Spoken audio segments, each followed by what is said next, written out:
Assalamualaikum warahmatullahi wabarakatuh. Innal hamdalillah nahmaduhu wa nasta'inuhu wa nastahdihi wa nastaghfiruh wa natubu ilaihi wa natawakkalu alaihi wa na'udzu billahi min shururi anfusina wa sayyiati a'malina may yahdihillahu fala mudilla lahu wa may yudlil fala hadiya lahu. Allahumma salli wa sallim wa barik ala Muhammad wa ala ali Muhammad kama sallaita wa sallamta wa barakta ala Ibrahim wa ala ali Ibrahim fil alamin innaka Hamidum Majid. Amma ba'd. Assalamualaikum tuan-tuan dan puan yang dimuliakan, para tamu yang dikasihi dan dirahmati Allah sekalian. Terima kasih pada Ummu Fatih dan teman-teman yang telah pun share video di malam ni. Dang SB, Waalaikumsalam warahmatullahi wabarakatuh. Sa'dia Basar, barakallahu fikum. Ustaz Nurilis dan semua yang hadir pada malam mulia ni.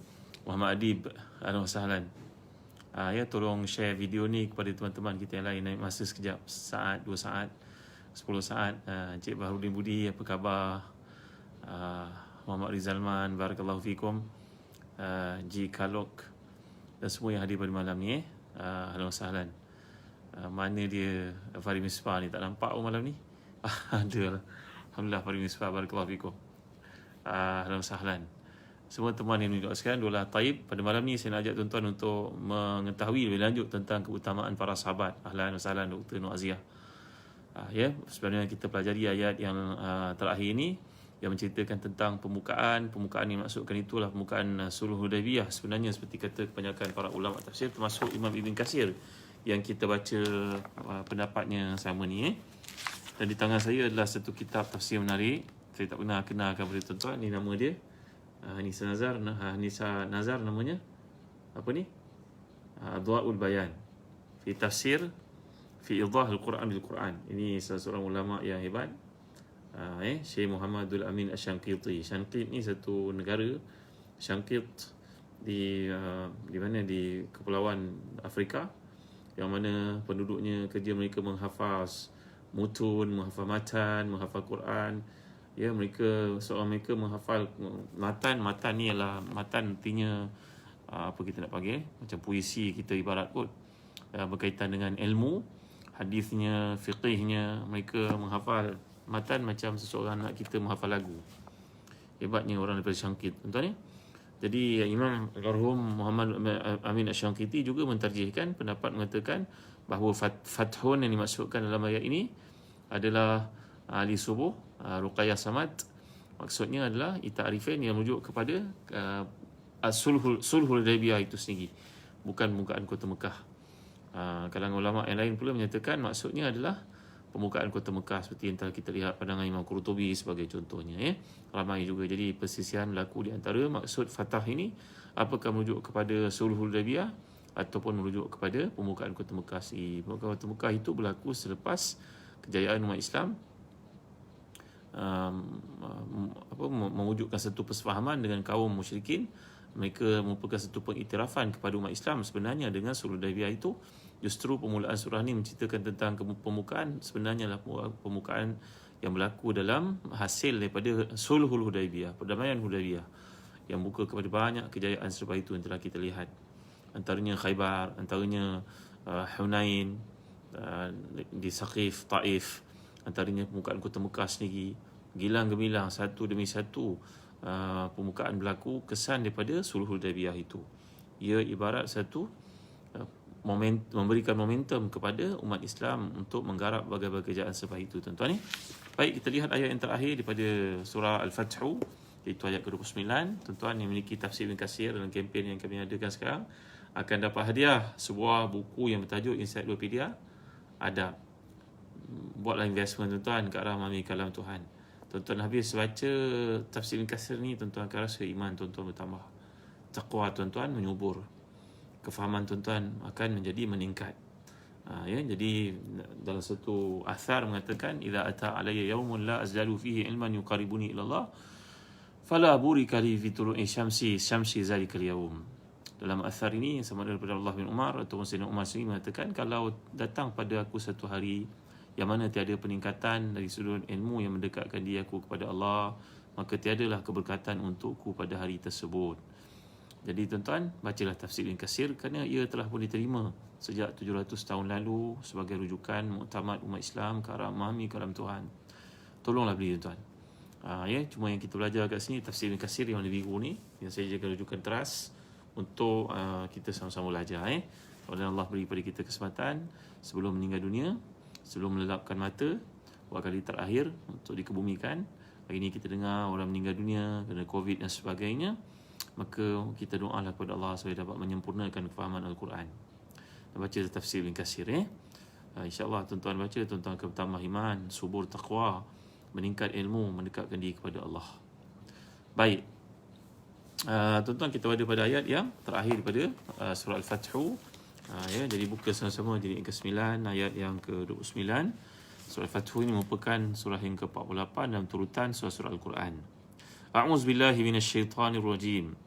Muhammadur Rasulullah والذين معه أشداء على الكفار رحماء بينهم تراهم ركعا سجدا يبتغون فضلا من الله ورضوانا سيماهم في وجوههم من أثر السجود ذلك مثلهم في التوراة ومثلهم في الإنجيل كزرع أخرج شطأه فآزره فاستغلظ فاستوى على سوقه يعجب الزراع ليغيظ بهم الكفار وعد الله الذين آمنوا وعملوا الصالحات منهم مغفرة وأجرا عظيما.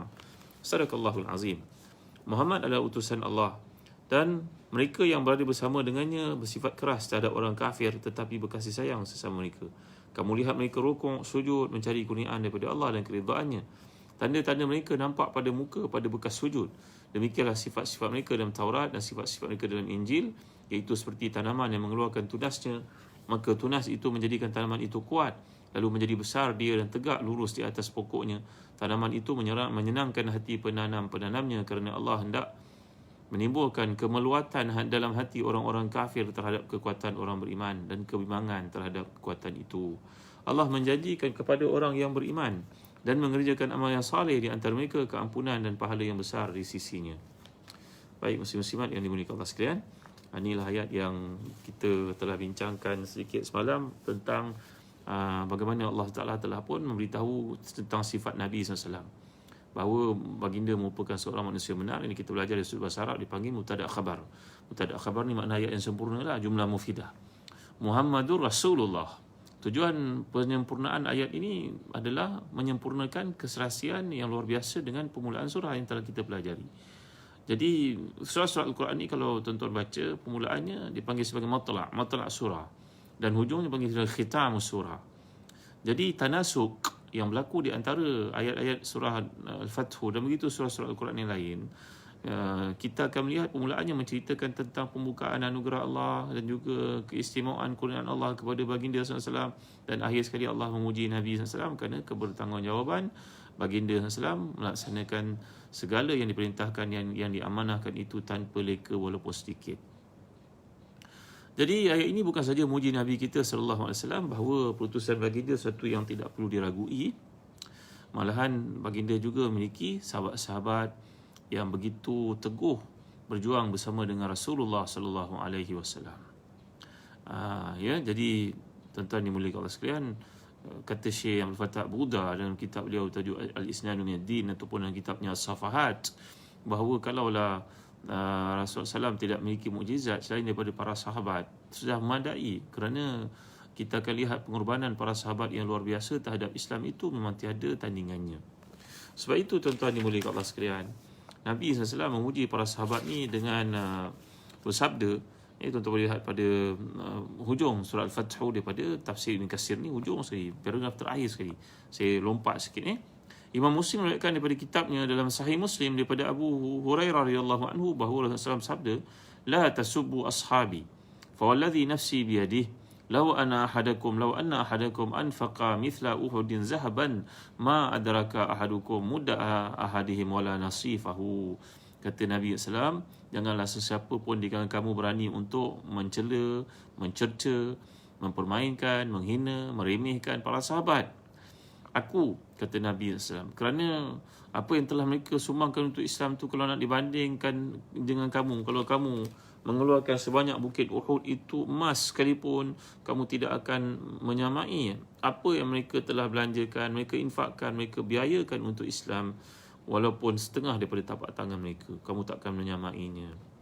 Walaupun kita memiliki harta sebanyak gunung Uhud tu, kalau tuan-tuan pergi ke Mekah menunaikan ibadat umrah, kemudian tuan-tuan pergi ke Madinah, melihat banjaran gunung Uhud yang panjang luas itu, yang berdiri teguh tuan-tuan, berdiri tersergam besar macam tu banyak sekali emas. Kalau kita miliki, mustahil seseorang kita dapat emas macam tu punya banyak, kata Nabi kita sallallahu alaihi wasallam.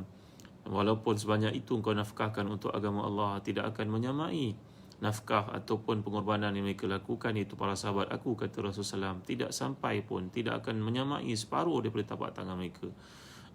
Jadi tuan-tuan dimuliakan Allah sekalian, janganlah kita mencela para sahabat, kerana kedudukan mereka dan juga pengorbanan mereka telah pun sampaikan yang mereka lakukan hingga Islam itu sampai kepada kita pada hari ini. Tuan-tuan dimuliakan Allah sekalian, jangan terikut-ikut seperti golongan Syiah yang mendakwa bahawa sahabat-sahabat Nabi ini telah murtad selepas Nabi wafat. Ini merupakan satu kata-kata dusta, tuan-tuan dimuliakan Allah sekalian.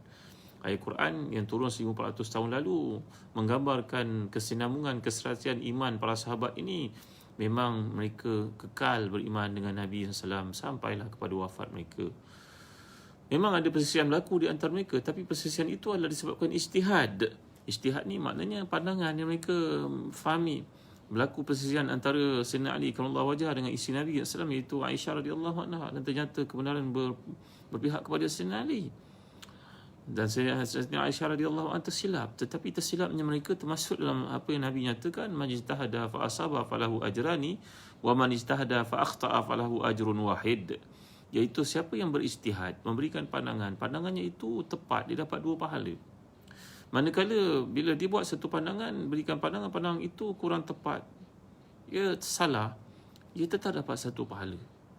Ya tuan-tuan dimuliakan sekalian, umpama seorang doktor yang buat satu keputusan, doktor pakar, konsultan, surgeon, dipanggil sir, mister. Di hospital besar ni, doktor-doktor ni dipanggil nama-nama mister. Yang akan buat keputusan konsultan kanan ini, maka keputusan yang dia buat itu tidak boleh diragui oleh siapa pun. Kalau arahannya potong kaki orang itu, potong kaki lah nampaknya, kerana dia buat keputusan itu bukan sembarangan, tuan-tuan dimuliakan Allah sekalian. Ia berdasarkan kepada kajian, ia berdasarkan kepada pengamatan, pengetahuan dia yang tinggi, pengalaman yang lalui. Bukan calang-calang seorang doktor dia buat keputusan begitu, melainkan sudah lebih daripada 10 tahun dia praktis dalam bidang tersebut, tuan-tuan. Jadi begitu juga kalau kita kaitkan dalam isu ijtihad para sahabat, kalangan mereka berijtihad, ada yang betul dan yang salah. Yang betul dapat 2 pahala, yang salah tetap dapat pahala di sisi Allah SWT, kerana mereka cuba untuk buat keputusan yang terbaik mengharungi situasi pada waktu itu. Hanya orang-orang jahil saja yang akan masuk dalam bab ini untuk bercerita, mengatakan kesalahan para sahabat itu untuk dibesar-besarkan. Ya, berkata Umar bin Abdul Aziz radhiyallahu anhu, ini merupakan seorang tabi'i yang terkemuka daripada keturunan Sayyidina Umar Khattab radhiyallahu an, yang menjadi khalifah Islam. Walaupun pemerintahannya cuma 2 tahun, tapi masya-Allah dengan kehebatannya, keikhlasannya, kesalehannya itu tercatat dalam kitab-kitab sejarah. Bila beliau berkata bahawa Allah telah pun menyucikan pedang kita daripada terlibat dalam pertelingkahan itu, kerana kita tidak dilahirkan pada waktu berlakunya perselisihan faham antara para sahabat. Maka mengapa kita tidak bersihkan mulut kita daripada mengumpat, mengeji, mencerca, menghina, ataupun apa istilahnya, ghibah, ataupun mengumpat dan juga untuk mencerca, menghina, seolah-olah macam kita yang paling hebat, lebih hebat daripada mereka. Baik tuan-tuan ya. Jadi inilah dia tentang perkara yang perlu kita faham dalam perjuangan para sahabat, yang mana Allah Taala telah pun ceritakan sifat-sifat mereka ni. Saya dah huraikan sedikit semalam, fadlan minallahi wa ridwana, keutamaan dunia dan kelebihan akhirat mereka kejar. Simahum fi wujuhihim min atharis sujud, pada wajah mereka ni ada kesan daripada sujud. Maksudnya tuan-tuan, orang-orang salih ini mempunyai tanda-tanda tertentu seperti yang telah kita bincangkan dalam hadis semalam. Man kathurat salatuhu bilail hasuna wajuhu bin nahar. Siapa yang banyak tahajudnya pada waktu malam, banyak waktu dia berdamping dengan Allah Ta'ala pada waktu malam, maka Allah akan memberi kepadanya wajah yang bersih, wajah yang disenangi orang, wajah yang menjemput rezeki, wajah yang mudah untuk dapat jodoh. Tuan-tuan dimuliakan sekalian, sebutlah apa sekalipun ketika kami belajar ayat ini oleh Tuan Guru Syekh Dr. Walid Al-Ani Al-Hasani rahmatullah alaihi, menceritakan bahawa maksudnya kat sini tentang hadiah Allah, anugerah dan kurniaan itu berlaku kepada orang yang bangun malam seperti para sahabat. Seperti Allah gambarkan kat sini, simahum fi wujuhihim min athari sujud. Simah ni perkataan tuan-tuan, Kalau kita sebut orang itu wajahnya ceria, wasim. Anta wasim. Wasim ni maknanya anta ni, wajah anta ni bersih je, wajah anta ni apa ni, manis saja. Jadi simah. Dan dikatakan juga perkataan ismun diambil perkataan simatun, tuan-tuan. Kerana ismun itu berarti satu benda yang bezakan. Nama saya beza daripada nama tuan-tuan. Walaupun mungkin ada yang sama, yang salah nama pula tuan-tuan ya. Saya Zahazan bin Muhammad, bukan sebaliknya. Jadi tuan-tuan dimuliakan Allah sekalian. Dalam ayat ini menggambarkan bahawa para sahabat ini Allah SWT jadikan pada mereka ni wajah orang-orang salih. Dan dia juga mampu diperoleh oleh seseorang kita bila seorang itu mempunyai hubungan yang baik, rapat, dekat dengan Allah SWT. Zalika mathaluhum fit Taurah wa mathaluhum fil Injil. Kazar'in akhraja syat'ahu fa'azarahu fastaghlaza fastawa ala suqih. Inilah dia perumpamaan yang Allah bawakan dalam kitab Injil juga. Dan juga seperti yang digambarkan masalah fil Injil, kazar'in seperti contoh yang Allah kemukakan dalam kitab Taurat dan juga Injil, seperti pokok.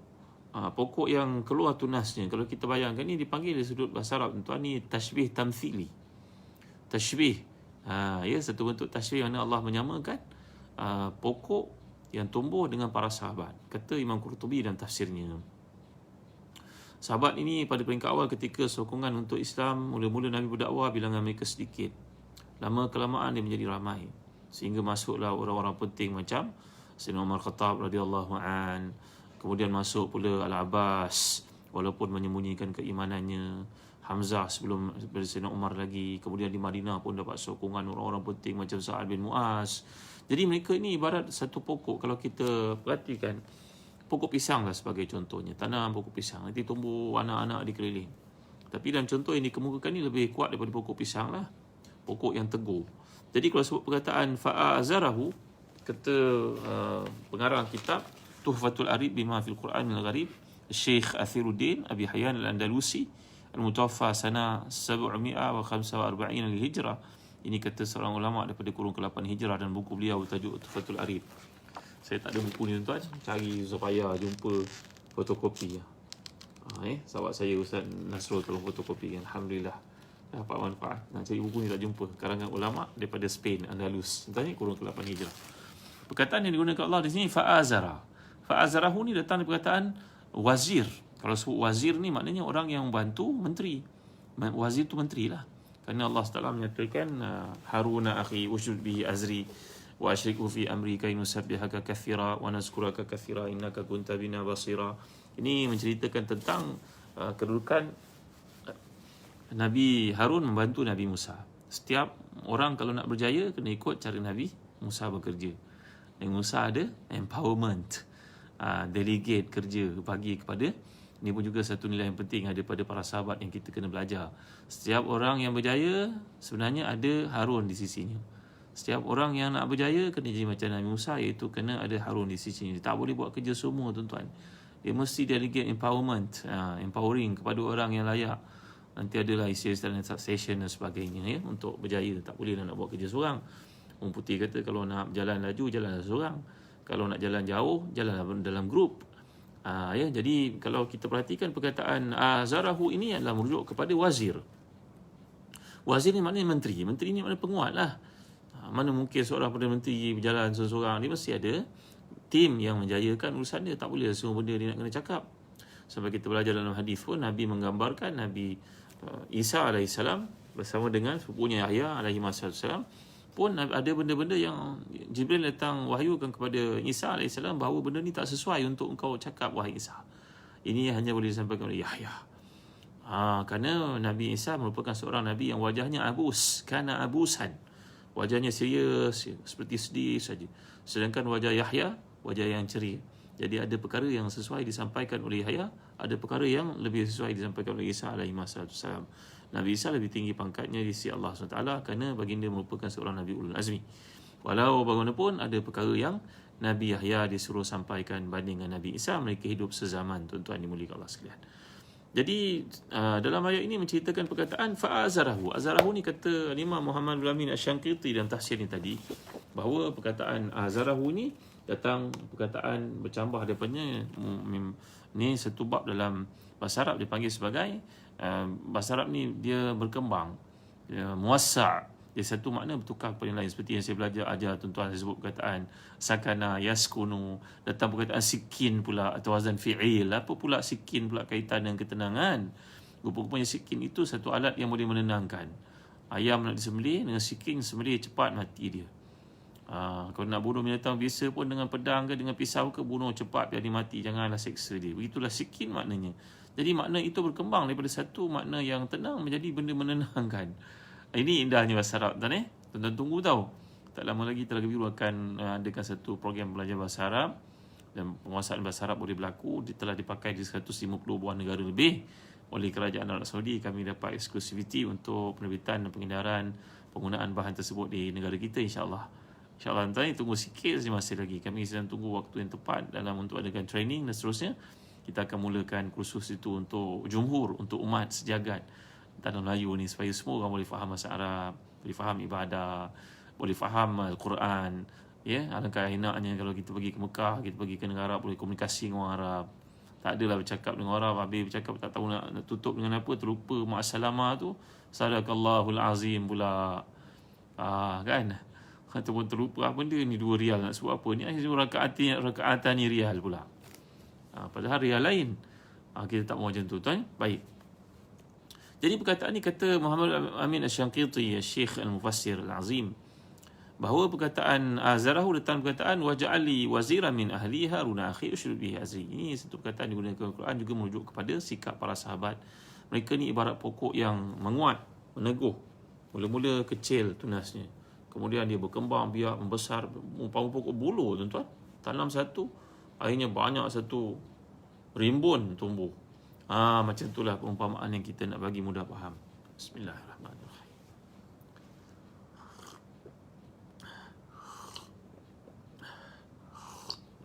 Alhamdulillah. Tuan jangan lupa dapatkan Habat Sauda, Birkah Habat Sauda yang kami sedang kempenkan sekarang, bulan kemerdekaan. Beli 5 dapat hadiah 3. Banyak tu. Tuan, beli 5 dapat hadiah 3. Dapat hadiah 1 lagi Habat Sauda, 1 botol macam ni. Kan? Dan kemudian dapat lagi Birkah ni. Dapat lagi korma ajwa, korma mekjol, tak ada ke tempat lain, tuan-tuan. Dapatkan daripada Zahazan Travel. Bismillah.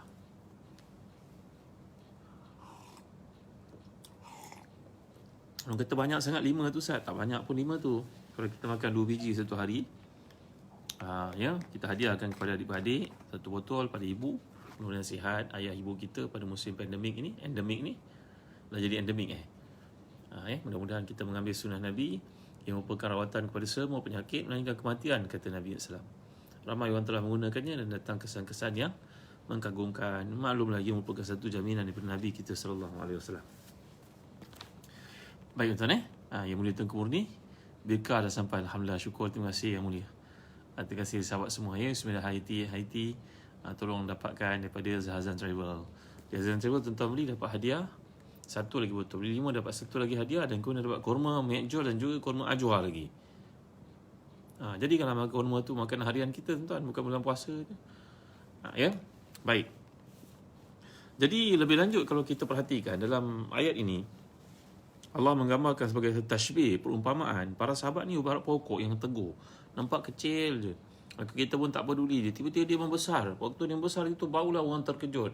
Dengan rimbunnya, dengan teguhnya, dengan kuatnya, dengan teduhannya, dengan buahnya. Jadi inilah dia kesan daripada tarbiyah Nabi SAW kepada para sahabat. Apakah dia keistimewaan tarbiyah Nabi ni, tuan-tuan?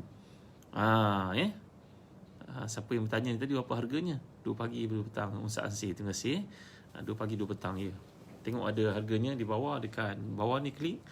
Nanti pergi kepada website ataupun Facebook Telaga Zahazan Travel, tuan-tuan akan jumpa apa yang berkenaan boleh. Yang ni Fikianto. Baik, merujuk kepada kekuatan yang daripada para sahabat. Pola berfikir para sahabat dan orang-orang berjaya dalam dunia ni macam para sahabat yang perlu kita pelajari, tuan-tuan. Tarbiyah yang Nabi SAW tanam mereka ini dikatakan oleh Syekh Safiur Rahman Al-Mubarakfuri dalam kitab beliau Rahikul Makhtum. Alhamdulillah, terima kasih kepada Yadim yang telah menterjemahkan Sirah Nabawiyah oleh Syekh Safiur Rahman Al-Mubarakfuri. Hebat kitab ni, tuan-tuan yang dapatkan daripada Yadim, Yayasan Dakwah Islam Malaysia. Dan begitu juga kata Syekh Hasan Habanakeh Al-Maidani, ni ulama-ulama Syam. Mereka ni kalau huruf tar dia bunyi macam tu kan. Ejaannya macam ni nama dia. Syekh Abdul Rahman Hassan Habannakah Al-Maidani kan. Tapi dia sebut Habannakih. Ni slang orang Syam, orang negara Syam Syekh Abdul Rahman Hassan Habannakih Al-Maidani berkata bahawa kejayaan Nabi ni disebabkan oleh polisi yang begitu matang. Sibratun, tuan-tuan. Sibra ni maknanya satu acuan, tuan-tuan dimuliakan sekalian. Umpamanya kalau kita nak cetak Quran, nak cetak kitab di Telaga Biru, kena ada cetakan, kena ada acuan ini. Maka dengan acuan ini kita akan cetak Quran katalah sebanyak 10,000 naskah. Oleh kerana acuan itu telah pun disetkan, sekarang dah pakai CTP kan, computer to printer. Maka kita dapat cetak dia punya end product dia itu, dia punya hasil dia itu, finish product dia itu merupakan satu benda yang telah dirancangkan daripada awal, diprogramkan daripada awal. Maka program yang awal ni yang betul, tuan-tuan, yang kena dibetulkan. Kata Sayyidina Umar Khattab radhiyallahu anhu, lan tasluh hadhihi al-ummatu illa bima salahat bi awalu. Umat ini tidak akan menjadi baik melainkan dengan salihnya yang awal. Kalau kita nak jadi bapa, nak jadi anak-anak kita baik, kita jadi bapa yang baik, tuan-tuan. Macam mana ketam nak mengajar anak berjalan lurus pula kalau dia berjalan bengkok, berjalan serong. Maka dalam pendidikan tarbiyah Nabi kita SAW, acuan yang telah Nabi bentuk ni, tuan-tuan, asasnya adalah kepada nombor satu sekali kerana wahdatul ghayah. Nabi telah pun berjaya menunjukkan kepada para sahabat destinasi yang cukup jelas. Kalau kita punya syarikat, kita kena visi dan misi yang jelas. Dan semua orang masuk bekerja dengan syarikat kita mesti diinduksikan, difahamkan tentang perjuangan ini, misi, visi kita apa, supaya mereka faham. Inilah yang diajar oleh syarikat-syarikat Jepun, Kaizen dan sebagainya, tuan-tuan. Kan? Bahawa inilah yang dididik oleh Nabi SAW, bahawa matlamat kau akhirat. Segala-galanya akhirat. Dunia ni sementara saja. Maka itulah yang telah berbekas dan juga mencorakkan perjuangan para sahabat Nabi ridwanullahi alaihim ajma'in. Nombor 2, kata Syekh Abdul Rahman Hassan Habannakih Al-Maidani lagi, wahdatu safil muqatilin. Mereka ini, sahabat-sahabat Nabi ini memang bersatu hati. Ada sikap al-ithar bil akhirin. Iaitulah, dia dalam ayat ini kalau kita lihat tafsir yang kemuka kali Imam Samarkandi, sifat yang Allah nyatakan kat sini, walladzina ma'ahu asyidda'u 'alal kufar. Walladzina ma'ahu itu bersama dengan Nabi itu Abu Bakar. Kemudian asyidda'u 'alal kufar itu ramz. Ini simbol kepada Umar Khattab radhiyallahu anhu, kana syadidan. Sayyidina Umar adalah seorang yang sangat hazim, ada seorang yang sangat tegas untuk agama Allah. Kemudian ruhama'u bainahum. Ini ruhama'u bainahum ini kata Imam Samarkandi, satu riwayat menunjuk pada Sayyidina Uthman. Kata Sayyidina Uthman adalah seorang yang paling lembut hatinya sehingga malaikat malu kepadanya. Tak kala Nabi sedang duduk bersama para sahabat, terselaklah betis Nabi SAW. Abu Bakar datang, Nabi tidak mengindahkannya, membiarkan begitu saja. Umar datang, Nabi masih dekat begitu. Tiba-tiba bila Osman datang, Nabi dah kekas menutup bahagian betisnya. Betis bawah lutut kan? Saya keliru, tuan-tuan. Betis ke peha? Bawah lutut apa dia? Betis ke peha? Betis ke peha? Ni bawah lutut ni. Zuraida? Nadia? Betis, peha. Mana satu beza? Sak. Apa dia? Betis ke peha? Yang penting bawah lutut lah. Betis. Maafkan saya Dr. Noazia, saya selalu silap. Betis, Cik Nafisah, betul. Jadi betis Nabi SAW di bawah lutut ini terbuka. Datang, Nora M. Terima kasih. Nabi sedang duduk salam, maka betis Nabi terdedah. Bahagian atas buku lagi sedikit tu, terdedah. Azalia, terima kasih. Zainuddin Harun, betis. Maka Nabi SAW ketika Nabi sedang duduk berkeadaan seperti itu, datang Abu Bakar radhiyallahu anhu, Nabi tidak menutup yang terselak. Safina, betul, betis. Kemudian datang Umar, Nabi tidak menyelak. Nabi tetap membiarkan seperti itu. Tiba-tiba datang Uthman radhiyallahu anhu, Nabi menutup betis baginda yang terdedah tadi. Maka ditanyakan kepada baginda SAW, mengapa Nabi berkelakuan begitu? Jawapan Nabi, aku patut merasa malu kepada seorang yang malaikat pun malu kepadanya, itu Sayyidina Uthman bin Affan radhiyallahu anhu. Gitu, tuan-tuan ni. Jadi dalam ayat ini kata Imam Samarkandi dan Imam Qurtubi bahawa maksud ruhama'u bainahum ni merujuk kepada sifat kualiti yang ada pada Uthman bin Affan radhiyallahu anhu. Tarahum ruk'an sujada yabtaghuna fadlan minallahi wa ridwana. Kamu lihat mereka itu rukuk sujud banyak mengharap daripada Allah dan keridhaannya. Itu Sayyidina Ali, Talha, Salman dan beberapa orang sahabat yang lain. Yang mereka merupakan Mus'ab Ia merupakan Sa'ad bin Mu'az, ini ramai dekat sini yang kategori Abu Darda, merupakan sahabat-sahabat Nabi yang sangat banyak munajatnya, rukuk sujudnya kepada Allah. Setiap orang ada kualitinya sendiri yang menyebabkan dia mendapat julukan ataupun penghargaan dengan sebab kekuatan yang ada pada sifat-sifat tersebut, tuan-tuan.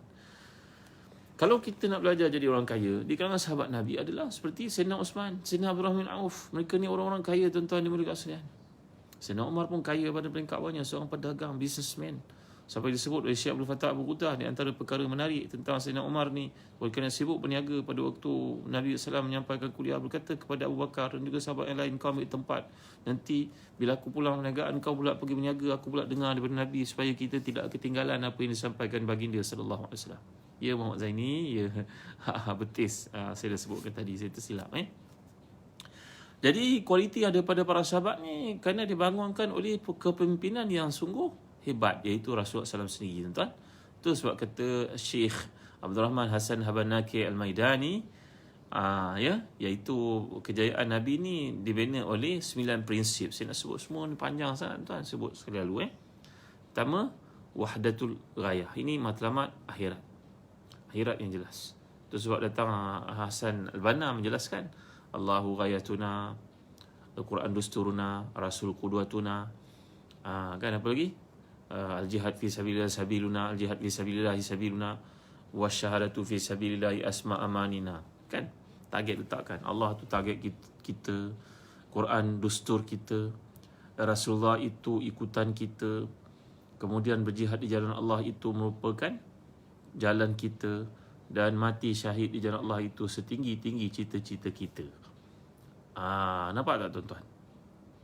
Ya, jadi inilah dia kesimpulan yang boleh kita lihat bagaimana kehebatan para sahabat yang Allah umpamakan dalam ayat ini, iaitu mereka ni seumpama pokok yang pada peringkat awal kecil, tidak dipandang orang, tapi tunasnya makin besar, pucuknya makin menghijau, ranting dahannya menyubur, akhirnya dia pun jadi tersergam begitu indah. Dan kalau kita belajar bahasa Arab, kata para ulama lugha, fastaghlaza, dari perkataan ghalis. Ghalis ni maknanya tebal, kuat. Setiap kali bertambahnya huruf dalam satu perkataan ni, istaghlaza ni wazan di istaf'ala, tuan-tuan. Fastaghlaza, fa itu datang istaghlaza. Istaghlaza ni wazan di istaf'ala. Tambah alif sin ta merujuk kepada bertambah-tambah. Kalau sebut ghalis maknanya keras, tapi fastaghlaza bertambah kerasnya. Ya, kerana setiap kali penambahan huruf dalam satu struktur acuan kata yang dipanggil sebagai wazan itu, maka ia membawa kepada makna yang baru. Fastawa ala suqih, maka menjadi kuat dia. Yu'jibu zura'a liyaghidha bihimul kufar, ia mengkagumkan orang yang menanamnya untuk menimbulkan kemarahan kepada orang kafir. Orang kafir benci kepada umat Islam. Segala usaha yang kita lakukan pada mereka merupakan benda yang sia-sia. Si kafir memandang hina, mana sepi. Ukuran orang kafir ini dalam hidup adalah kebendaan, tuan-tuan. Malangnya ada di kalangan Islam juga yang cuba untuk meracun fikiran orang Islam bahawa kejayaan itu semata-mata dicapai dengan bentuk keuangan. Tak kisahlah macam mana cara pencapaiannya. Amat malang sekali. Bahawa kita kalau nak ikut acuan yang tadi yang telah dibincangkan, acuan 6 perkara atau 5 perkara disebut Hasan Al-Banna, yang disebut oleh Syekh Abdul Rahman Hassan Habanaki Al-Maidani ini juga, bahawa kita terasnya mesti akhirat. Jangan ada sebagian orang mengatakan tak apalah, kaya lah dulu, nanti ambil lah, sebat lah, bantai lah, tala lah mana-mana sekalipun, yang tak halal pun tak apa, nanti hujung dapat duit banyak, taubat lah, bagilah orang makan. Yang ada orang pahaman macam ni, tuan-tuan. Dia nak orang ikut cara dia. Sedangkan Rasulullah SAW dan para sahabat ni mana kita nak letak kalau kita nak kena ikut orang-orang yang seperti ini, tuan-tuan. Amat malang sekali. Jadi acuan yang betul ikut acuan para sahabat. Kerana kalau mereka merupakan teknokrat. Untuk mengetahui, tuan-tuan, kata Syekh Abdul Hayy Al-Qahtani dalam buku beliau tajuk At-Taratib Al-Idariyah, boleh kata 9/10 daripada ahli syurga yang disebutkan namanya itu merupakan teknokrat, tuan-tuan. Bukannya orang koman-koman, orang yang cikai-cikai, orang yang kita pandang pandai hina, yang duduk minta derma sana derma sini, tuan-tuan. Yang main tahu, para sahabat Nabi ni merupakan teknokrat yang hebat-hebat. La ilaha illallah Muhammadur Rasulullah. Jadi kita pula ini kena pergi berkiblatkan kepada si kafir pula untuk jadi berjaya. Dia kan begitu. Si kafir mana ada bahagian untuknya akhirat. Kalau nampak dia buat kebaikan pun hanya kebetulan. Untuk pelepasan tax exemption dan sebagainya.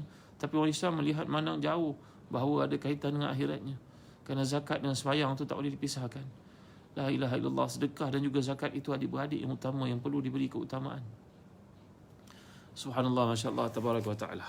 Jadi tuan-tuan, ayat ini membawakan kepada kita tentang kejayaan yang telah pun dibina oleh para sahabat, kesan daripada Hudaibiyah, dan kita pun boleh menggarap kejayaan sama andai kita mengikut mereka, kerana Allah menyebut di hujung ayat ini tuan-tuan, wa'adallahu alladhina amanu wa 'amilus salihati minhum maghfiratan wa ajran 'azima. Allah menjanjikan untuk orang beriman dan beramal saleh daripada dulu lagi tuan-tuan, daripada Quran mula turunkan sampai ke hari kiamat. Skemanya sama, roadmapnya sama, blueprintnya sama, iaitu kita mesti ikut para sahabat, beriman, beramal saleh. Walaupun di sana kita mendengar orang jadi triliuner, bilioner, orang dapatkan semua yang haram, yang jual apa sahaja, yang penting ada fulus, semuanya lulus. Kita tak mau ikut tuan-tuan. Kita nak ikut blueprint yang sahabat-sahabat letak tuan-tuan. Kerana dunia ni kalau Allah ambil sebiji mata pun seorang kena kanser, duitnya berjuta-juta pun takkan boleh merawat dia tuan-tuan. Kita tak mau menempah kemurkaan Allah tuan-tuan. Kita nak ikut para sahabat Nabi ridwanullahi alaihim ajma'in. Demikianlah kita baca surah Al-Fathu. Dia bukan saja berlaku pembukaan Hudaibiyah ataupun pembukaan kota Mekah seperti yang disebut oleh para ulama tafsir. Dia buka hati kita untuk masuk kepada satu chapter baru dalam hidup kita tuan-tuan, iaitu mengikut para sahabat. Ini dia yang sebenarnya inti yang penting disebut oleh Syekh Muhammad Al-Urami dan tafsirnya. Begitu disebut Syekh Mustafa Al-Maraghi dan tafsirnya. Bahawa kita belajar surah ni untuk masukkan dalam kita, instill dalam diri kita sifat macam para sahabat. Kalau kita nak tahu kehebatan, kesungguhan mereka, seperti cerita Jabir bin Abdullah radhiyallahu anhu yang pergi ke Mesir dari Madinah pada ketika itu, bayangkan dengan sistem perjalanan yang klasik kunonya, tapi sanggup berjalan jauh untuk mendengar daripada mendengar daripada Allah bin Unais radhiyallahu anhu, yang pernah dihadiahkan Nabi tongkat baginda. Nabi menghadiahkan kepada Allah bin Unais yang tongkat Nabi tahu, sampai diminta kepada zuriatnya, kalau ayah mati nanti tolong tanam tongkat ni bersama dengan ayah, kerana tongkat ni dibagi Nabi yang salam, besok nak jumpa Nabi semula bawa tongkat ni. Mulianya Abdullah bin Unais ni. Jabir bin Abdullah ni pergi jalan jauh tuan-tuan, tanya Abdullah bin Unais tentang hadis, betul ke apa maksud Nabi sallallahu alaihi, Nabi kata kita besok dibangkitkan dalam keadaan yang disebut hufatan uratan ghurlan. Nak tanya hadis itu sahaja. Kesungguhan mereka dalam untuk ilmu tuan-tuan. Jadi segala serba-serbi kalau kita nak belajarlah daripada sahabat-sahabat Nabi. Nak jadi kaya, belajar daripada sahabat Nabi. Baca kejayaan mereka. Nak jadi orang minat ilmu, belajar pada cerita tentang Abu Hurairah ke, Jabir bin Abdullah ke, Abu Darda ke. Ini sahabat-sahabat dipanggil sebagai muftiin. Sahabat yang bertaraf mufti pada zaman Nabi SAW. Cerita Abu Bakar ke, Ali radhiyallahu anhu ke, untuk kita dalami. Kalau kita nak tahu semangat jihad yang tinggi, kesungguhan, kejayaan macam Khalid Walid ada panggilan untuk saya. Jadi setakat ni saja untuk renungan kita pada malam ni. Mudah-mudahan Allah beri kepada kita kefahaman, dapat amalkan sesama segala yang dipelajari ini. InsyaAllah nanti kita tengoklah apa surah yang patut kita sambung. Kalau tuan-tuan ada cadangan, boleh masukkan dekat Telegram sahabat Ustaz Zahazan. Jemput masuk tuan-tuan, Telegram sahabat Ustaz Zahazan. Cari Telegram, download Telegram, dan kemudian cari sahabat Ustaz Zahazan, join. Terbuka. Kami target 25,000 orang tuan-tuan untuk masuk seluruhnya tahun ni. InsyaAllah adik-adik kita, teman-teman kita yang minat ilmu. Kat situ ada nota daripada Ummu Fatih, ada doa daripada Ustaz Syafiq Murad, Ustaz Zawi Ghazali, ramai yang setia, yang tolong mencatat doa-doa. Terima kasih tuan, agak panjang kuliah kita malam ni. Maaf atas segala kekurangan. Yang baik semuanya daripada Allah SWT. Jangan lupa dapatkan birkah Habatus Sauda daripada Zahazan Travel. Bulan kemerdekaan, mudah-mudahan kita merdekakan diri kita daripada hutang, merdekakan diri kita, hutang yang tak perlulah maksudnya, merdekakan diri kita daripada menjadi hamba kepada manusia, jadilah hamba kepada Allah. Mari sama dapatkan Habatus Sauda birkah daripada Zahazan Travel. Bagi tuan yang melakukan ibadah akikah, boleh lakukan di Mekah, di Madinah. Maklumlah musim yang kita terhad pergerakan pada hari ini. Baru saja saya terima WhatsApp daripada seorang teman, saudara, yang kata satu keluarga buat satu program tahlil, makan-makan, kemudian mereka kena COVID, meninggal dunia mereka tuan-tuan. Satu keluarga meninggal. Jadi kita pada ini jagalah diri kita baik, ikutlah nasihat dikemukakan oleh orang pakar, doktor, Kementerian Kesihatan dan sebagainya. Kalau kita nak buat ibadah akikah ni mungkin terhad batasan, kita boleh buat di Mekah, di Madinah. Mudah-mudahan kita dapat bagi makan orang yang susah di sana. Maklumlah dalam keadaan COVID ni mereka pun terhad, mereka pun tak ada pekerjaan kat sana. Jadi kami cuba untuk menyantuni mereka di Mekah dan juga di Madinah. Mudah-mudahan pahalanya berganda tuan-tuan. Jadi siapa yang nak melakukan ibadah akikah boleh lakukan bersama dengan Zahazan Travel. Itu je tuan-tuan. Saya masih lagi mengharapkan tuan-tuan dapatkan buku ni, namanya Kem Bersari Salat, untuk mentashirkan salat anak-anak kita, orang-orang muda, terutamanya sekolah rendah, dengan baiknya salat, baiklah akhlak mereka, baiklah ibadah mereka yang lain. Buku ni tak mahal pun, tak sampai RM5, RM4.90. ni untuk tahap 1, ni untuk tahap 2. Bagi saya bosan saja. Order daripada telagabiru.com.my. Type je perkataan telagabiru.com.my. Nanti keluar library kami, kedai buku kami online. Order nanti kami hantar ke rumah tuan. Dan juga cikgu-cikgu, tuan-tuan, perempuan, ibu bapa, kami terbitkan macam-macam buku di Telaga Biru. Geografi, sains, maths, pendidikan Islam, bahasa Arab tu dah lama dah. Sentiasa ada, alhamdulillah. Itu dari guru pakar, guru kanan, sokonglah mereka tuan. Bila tuan-tuan beli, kita ada tanggungjawab zakat. Kita syarikat Rumah Islam punya tanggungjawab, pekerja-pekerja kita pun orang Islam, alhamdulillah. Sokongan tuan-tuan memotivasikan kami untuk pergi lebih jauh tuan-tuan. Baik setakat itu saja untuk renungan pada malam ni. Sekali baik semuanya daripada Allah Taala. Kelemahan milik saya tuan-tuan, hakikatnya daripada Allah juga. Dapatkan tafsir bin kasir. Kerana kita ada kempen satu rumah satu tafsir sekarang, satu sekolah tafsir, satu pejabat tafsir, satu masjid satu tafsir. Dan dapat hadiah lagi buku yang bertajuk Ensiklopedia Akhlak. Bertajuk Ensiklopedia Adab. Ensiklopedia Adab. Jadi mudah-mudahan tuan kempen kami ni dapat sokongan daripada tuan-tuan untuk penulis kita terus bergerak ke hadapan, menulis buku-buku yang dapat menyemai, memperbaharui minda. Tuan-tuan beli buku ni seperti kita mengalirkan sungai. Kalau kita tak alirkan sungai, air jadi kotor. Itulah ibarat duit kita yang tidak kita gunakan dengan cara yang betul. Pergilah buku-buku tuan-tuan, wujudkan library kat rumah. Tuan-tuan nak tengok minat saya pada buku ni, saya tunjuk siap library saya kat rumah. Tuan-tuan tengok. Tengok ni library saya kat rumah. Nampak? Ada macam-macam kitab, alhamdulillah. Saya sangat cinta kepada kitab-kitab tuan-tuan. Dekat office pun ada sebanyak ni lagi. Alhamdulillah. Jadi saya nak ajak tuan-tuan, ada peluang, bacalah buku, jadilah orang yang baca. Setakat ni saja dari saya. Sama kita akhiri dengan tasbih kafarah dan suratul Asr. Bismillahirrahmanirrahim. Wal 'asr innal insana lafi khusr illa alladhina amanu wa 'amilus salihat wa tawasaw bil haqq wa tawasaw bis sabr. Subhanakallahumma wa bihamdik asyhadu an la ilaha illa anta astaghfiruka wa atubu ilaik. Alhamdulillah rabbil alamin wassalatu wassalamu ala asyrafil anbiya'i wal mursalin sayyidina Muhammadin wa ala alihi wa sahbihi ajma'in. Allahumma ighfir lana dhunubana wa israfana fi amrina wa sabbit aqdamana wansurna 'alal qaumil kafirin. Allahumma ahsin 'aqibatana fil umuri kulliha wa ajirna min khizyid dunya wa 'adzabil akhirah. Allahumma inna na'udzubika min jahdil bala' wa darkis syaqa' wa su'il qada' wa syamatatil a'da'. Allahumma inna na'udzubika minal baras wal junun wal juzam min sayyi'il asqam. Allahumma inna na'udzubika min zawali ni'matik wa tahawuli 'afiyatik wa fujaati niqmatik wa jami'i sakhatik. Allahumma rabbana la tada' lana fi maqamina hadza zanban illa ghafarta ولا مريضا إلا شفيت ولا هما إلا فرجت ولا دينا إلا قضيت ولا مصيبة إلا نفست ولا حاجة من هوائج الدنيا والآخرة يا لك رضا ولنا فيها صلاة إلا أديتها وقضيتها ويسرتها يا رب العالمين. ربنا آتنا في الدنيا حسنة وفي الآخرة حسنة وقنا عذاب النار. وصلى الله على سيدنا محمد وعلى آله وصحبه وسلم. الحمد لله رب العالمين. Terima kasih tuan-tuan. Jumpa lagi insya-Allah pada malam esok dengan izin Allah SWT. Segala baik semuanya daripada Allah. Saya tinggalkan tuan-tuan semuanya bawah jagaan Allah. Tunjuk kitab ni nak ajak tuan-tuan untuk baca bukunya. Bukan untuk menunjuk insya-Allah. Kemudian ajak galakkan tuan-tuan untuk memiliki kitab-kitab. Bacalah kitab. Wa khairu jalisi zamani kitabu, kata mereka. Sebaik-baik teman duduk pada zaman yang penuh fitnah ni adalah kitab-kitab. Kitab-kitab menceritakan kita tentang akhirat, tentang iman, ilmu dan sebagainya.